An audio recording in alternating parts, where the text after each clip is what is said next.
माँ ब्रह्मचारिणी माँ दुर्गा की दूसरी शक्ति है। शारदीय नवरात्र का दूसरा दिन माँ ब्रह्मचारिणी का दिन है। माँ ब्रह्मचारिणी की उपासना करने से भक्तों को अनेक प्रकार की सिद्धि प्राप्त होती है, जैसे तप, त्याग, वैराग्य, सदाचार की वृद्धि होती है। मान्यता है कि माँ दुर्गा की पूजा से नवग्रह शांत होते हैं। ज्योतिष में माँ ब्रह्मचारिणी का संबंध चंद्रमा से है। इनकी उपासना से चंद्र दोष दूर होते हैं।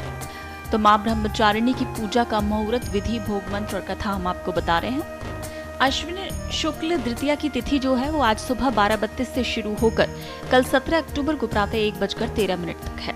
अमृत मुहूर्त की बात करें तो सुबह 6:22 से सुबह 7:48 तक अमृत मुहूर्त था। उत्तम मुहूर्त सुबह 9:14 से सुबह 10:40 तक। और अब शाम का मुहूर्त भी आपको बता दें, शाम को 4:25 से शाम 5:51 तक मुहूर्त है। शास्त्रों में बताया गया है कि इस अवतार में माता एक महान सती थी। महर्षि नारद के कहने पर अपने जीवन में भगवान महादेव को पति के रूप में पाने के लिए उन्होंने कठोर तपस्या की थी। इस दिन उनके अविवाहित रूप की पूजा की जाती है। नवरात्रि का दूसरा दिन माँ ब्रह्मचारिणी की पूजा का दिन है। ऐसे वस्त्र पहने जिसमें सफेद और लाल रंग का मिश्रण हो।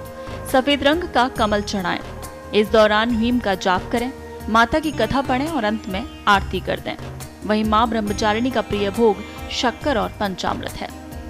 माँ ब्रह्मचारिणी के मंत्र की बात करें तो ह्रीं श्रीं अंबिकाय नमः, या देवी सर्वभूतेषु माँ ब्रह्मचारिणी रूपेण संस्थिता, नमस्तस्यै नमस्तस्यै नमस्तस्यै नमो नमः। दधाना कपाभ्याम शमालकमंडलु देवी प्रसीदतु मयि ब्रह्मचारिण्यनुत्तमः।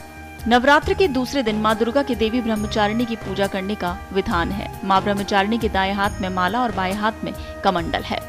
शास्त्रों में बताया गया है माँ दुर्गा ने पार्वती के रूप में पर्वतराज के यहाँ पुत्री बनकर जन्म लिया और महर्षि नारद के कहने पर अपने जीवन में भगवान महादेव को पति के रूप में पाने के लिए कठोर तपस्या की थी। हजारों वर्षों तक अपनी कठिन तपस्या के कारण ही उनका नाम तपस्वारिणी या ब्रह्मचारिणी पड़ा। उन्हें त्याग और तपस्या की देवी माना जाता है। अपनी इस तपस्या की अवधि में उन्होंने कई वर्षों तक निराहार रहकर और अत्यंत कठिन तप से महादेव को प्रसन्न किया। इनके इसी रूप की पूजा और स्तवन दूसरे नवरात्र पर किया जाता है। आचार्य बालकृष्ण के मुताबिक देवी ब्रह्मचारिणी भगवती दुर्गा की नवशक्तियों में इनका दूसरा रूप माना जाता है। शास्त्रों में ऐसा उल्लेख है कि माता ब्रह्मचारिणी पूर्व जन्म में राजा हिमालय के घर मैना के गर्भ से उत्पन्न हुई और जंगल में जाकर हजारों वर्ष केवल फल खाकर उन्होंने कठिन तपस्या की। पुनः शिव को विशेष प्रसन्न करने के लिए ब्रह्मचारिणी ने 3000 वर्ष तक वृक्षों से गिरे सूखे पत्तों को खाकर कठिन तपस्या की।